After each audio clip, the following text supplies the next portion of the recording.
is not. The CEO of the trading app Robinhood and a YouTube investment streamer who goes by Roaring Kitty, just a few of the people testifying before the House Committee on Financial Services this afternoon over last month's Reddit rally in GameStop stock. Let's get to NBC News senior business correspondent Stephanie Ruhle. So, Steph, what exactly did the House Finance Committee want to talk to these guys about? What specifically are they looking into here?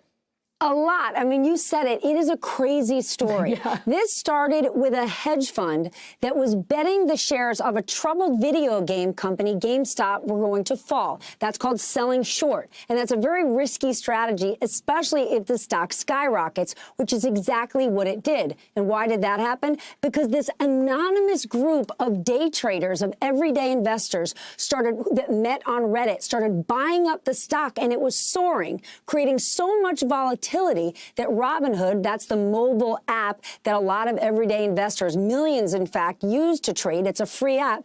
It was forced to stop a lot of the trading in this and other names, and that infuriated so many of these investors and made them lose a ton of money. That was just one of the questions these lawmakers wanted the answer to.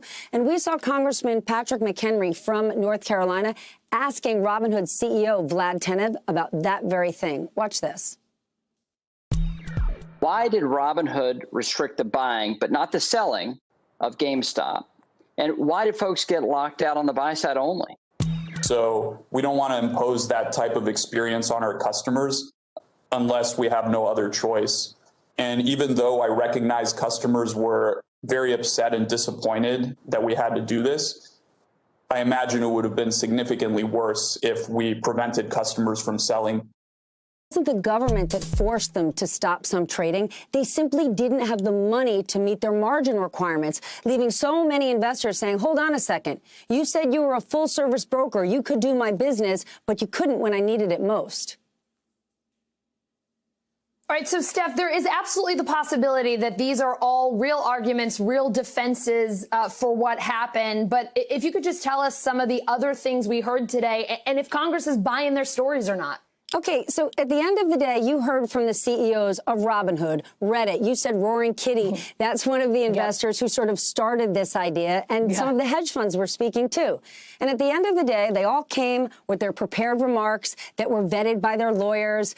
We saw congresspeople make their speeches. Did anything change? Unclear. Is anything going to happen? Who knows? The Financial Services Committee, I actually spoke to the chair of the committee, Maxine Waters, last night, and she said she had to bring them together. It's their job. The Financial Services Committee is there to ensure markets move smoothly and safely. And something wrong occurred. Here's what she had to say. Our aim certainly is to protect the investor and to do what needs to be done. And so I don't start out thinking that this is too big, this is too difficult, and that we don't have a role to play. We certainly have demonstrated since I have chaired this committee that we're willing to do what is necessary, even to change the status quo.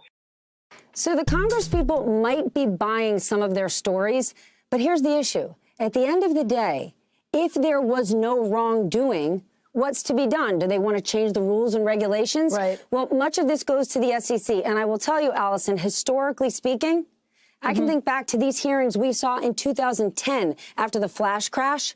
The SEC is still working on pending regulation from that issue. So you're not going to watch these hearings and suddenly see a big rule change in the next couple of weeks. But we will see more hearings. Yeah, I was going to ask you, for our viewers who are sitting here, wondering, OK, great, I've seen a million of these hearings before, but is anything going to change? Sounds like progress, if any, is slow, and we may just be in it for the long haul. Well, we're definitely getting at least 2 more hearings on the House side. Senator Elizabeth Warren, who I spoke to, has called for hearings on the Senate side, the Senate Banking Committee. And no doubt the SEC is going to be working on this. What will be the result? Who knows? Those who are calling for more regulation to protect the middle guy, here's the thing. More regulation often hurts the smallest guys. That's the problem. Steph, I know it's late in the evening, especially given how early you go on air. Thank you so much for sticking around to go through this with our viewers. We really appreciate you. Thank you. Hey, NBC News viewers, thanks for checking out our YouTube channel. Subscribe by clicking on that button down here.